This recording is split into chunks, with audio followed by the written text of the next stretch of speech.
Assalamualaikum warahmatullahi wabarakatuh. Bertemu kembali dengan Basis di channel Cahaya Hati. Salam damai, salam sejahtera, salam persaudaraan untuk seluruh umat manusia di dunia. Saudara-saudaraku di seluruh Nusantara, bersama kami kita sembari santai, bincang-bincang santai kita dalam kesempatan yang berbahagia ini, bahwa kita ketahui apa arti ilmu itu sesungguhnya. Al ilmu nurun, ilmu itu cahaya.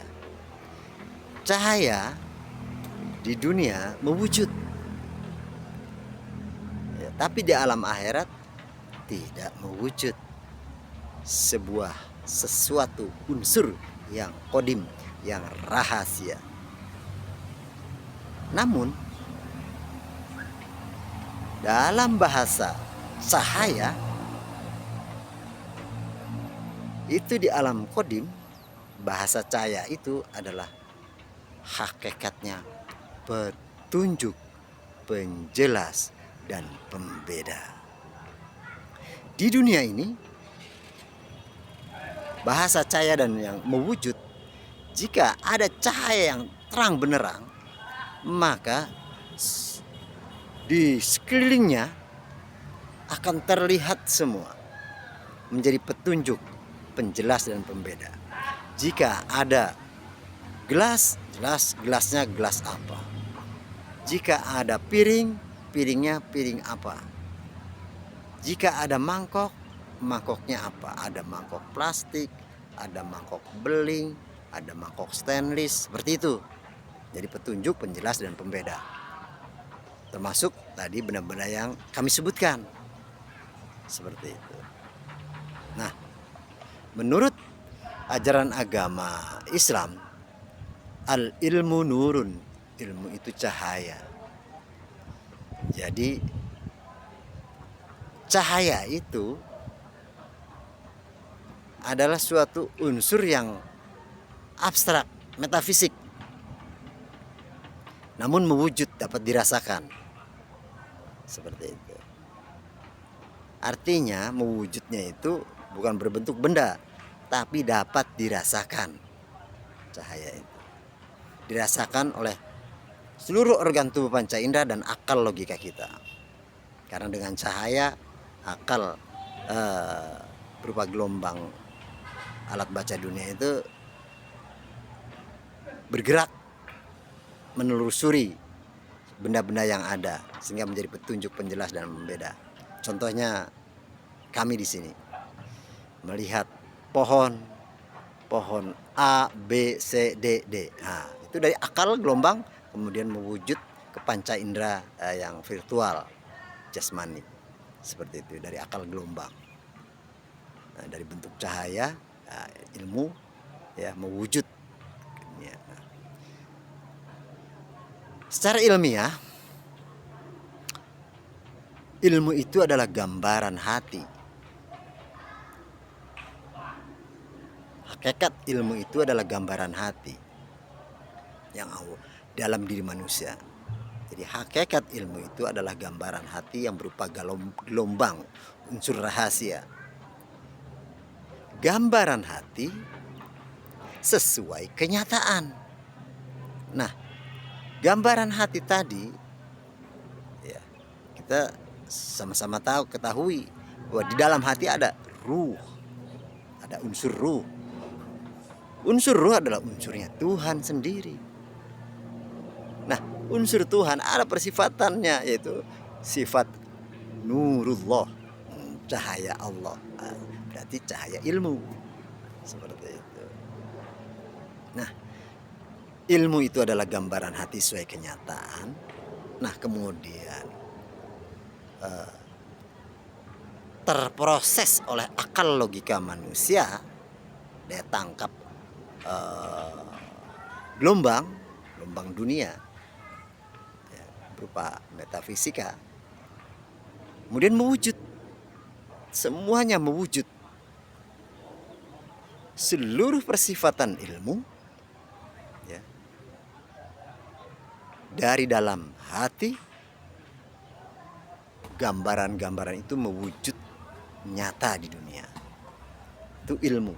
Jadi kalau ada ilmu, atau siapapun yang mengajarkan ilmu, atau siapapun manusia yang praktek ilmu tidak mewujud nyata di dunia, itu namanya hayalita, alam bawah sadar. Contoh kenapa alam bawah sadar? Tidur, bermimpi, seolah-olah di alam mimpi memang kenyataan, tapi begitu bangun lah tidak nyata. Di alam mimpi memang nyata seolah-olah, di alam metafisika, alam bawah sadar. Begitu sadar terbangun, oh mimpi, misalkan mimpi dikejar anjing, mimpi ketemu wali, mimpi bertemu Nabi Muhammad, mimpi bertemu Rasulullah, itu dalam alam bawah sadar. Begitu sadar ternyata tidak ada. Nah, sesuatu ya berkenaan dengan alam bawah sadar jangan dijadikan patokan, karena itu tidak nyata, tidak mewujud di alam sadar. Pahami bahwa ilmu itu gambaran hati sesuai kenyataan. Contoh, dalam hati kita ya ada rohani, unsur daripada sang maha rohani, membuat suatu gambaran yang terekam, terkoneksi oleh akal, ya, kemudian diproses mewujud. Contoh, mau membuat rumah, mau bekerja menjadi kasir, mewujud, ya, menjadi TNI, menjaga negara, mewujud, membuat senjata, mewujud, ya kan, membuat kursi, mewujud. Semua gambaran-gambaran dari dalam hati kemudian keluar ke dunia melalui akal, kemudian diproses dengan sistemnya, caranya, tekniknya, metodenya, mewujud semua nyata. Jadi dari ilmu, gambaran hati, kemudian diproses, diwujudkan menjadi nyata. Tidak ada dari hasil ilmu itu hayalita, ya, abstrak. Tidak ada, itu namanya menghayal seolah-olah seakan-akan. Nah, itulah alam bawah sadar. Seperti itu. Ya. Maka berhati-hatilah saudara-saudaraku dengan pemahaman ilmu. Ya. Ilmu yang asli adalah ilmu rohani, kalam kodim, gambaran hati sesuai kenyataan. Al ilmu nurun, ilmu itu adalah cahaya. Ya. Dengan ilmu semua menjadi petunjuk, dengan ilmu semua menjadi jelas, dengan ilmu kita dapat membedakan. Nah, sesuatu yang menjadi petunjuk, sesuatu yang menjadi penjelas, sesuatu yang menjadi pembeda, itu adalah suatu kitab. Kitab apa? Kitab diri. Kemudian diwujudkan pula oleh Allah atau Tuhan menjadi kitab suci yang menjadi petunjuk, penjelas, dan pembeda jika dipraktekkan. Prakteknya, karena kitab itu awalnya dari alam kodim, ya, dan istilahnya ilmu yang tidak terlihat, ilmu rahasia, ya, maka untuk mengetahui ilmu itu harus pula dengan ilmu yang masuk ke alam kodim atau alam akhirat atau ilmu rohani, seperti itu. Baru bisa diketahui nanti yang wujud-wujud dunia ini.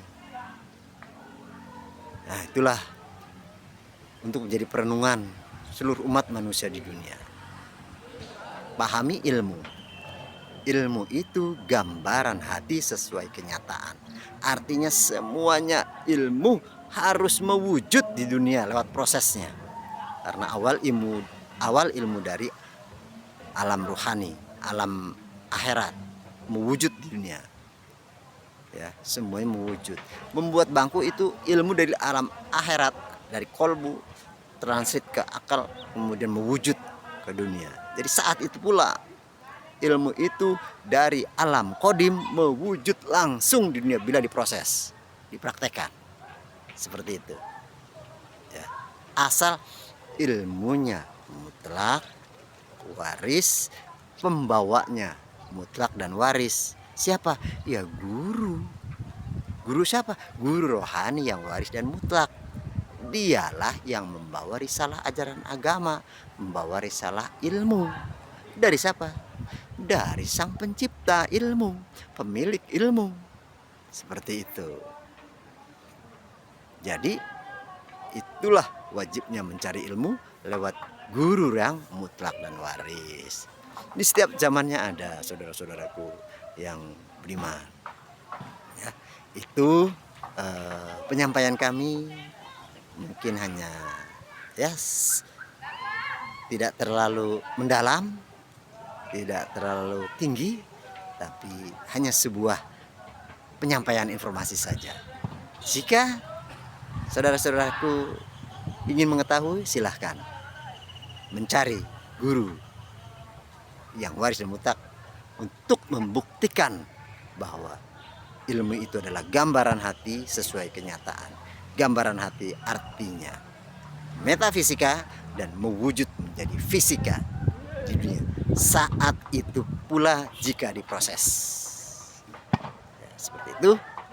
Informasi dari kami, kurang lebihnya kami mohon maaf. Bukan kami mengajari, kami hanya manusia biasa yang sedang belajar, berproses belajar, terus berproses belajar lewat guru.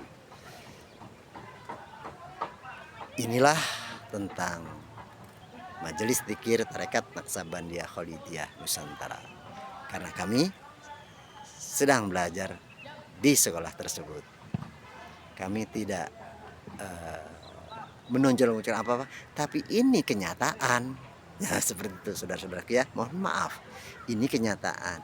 Kami menyampaikan ini, kami dapat dari sekolah ini dan kami sampaikan sekolah ini, artinya kami informasikan sekolah ini pula. Seperti itu. Ya, bukan mengada-ada. Mohon maaf, jangan salah paham. Pakailah pikiran yang bersih, sifat kita harus bersih, perkataan kita harus bersih, dan perbuatan kita harus bersih. Kita belajar di situ. Ya, kita hanya belajar.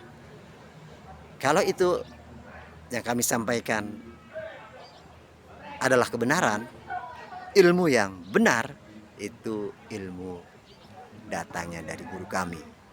Dan itu ilmu guru kami, bukan ilmu kami. Kami tidak punya ilmu, kami cuma menyampaikan apa yang disampaikan guru. Jika ada kesalahan, itulah kami, saya secara pribadi. Ya, karena kami bodoh, kami tidak punya apa-apa, tidak bisa apa-apa dan bukan siapa-siapa. Kami hanya manusia biasa, biasa saja. Terima kasih. Kurang lebihnya kami mohon maaf. Kami akhiri. Billahi taufiq wal hidayah, waridho wal inayah. Ilahi anta maksudi waridho kamatlubi. Assalamualaikum warahmatullahi wabarakatuh. Salam damai, salam sejahtera, salam persaudaraan untuk seluruh umat manusia sedunia.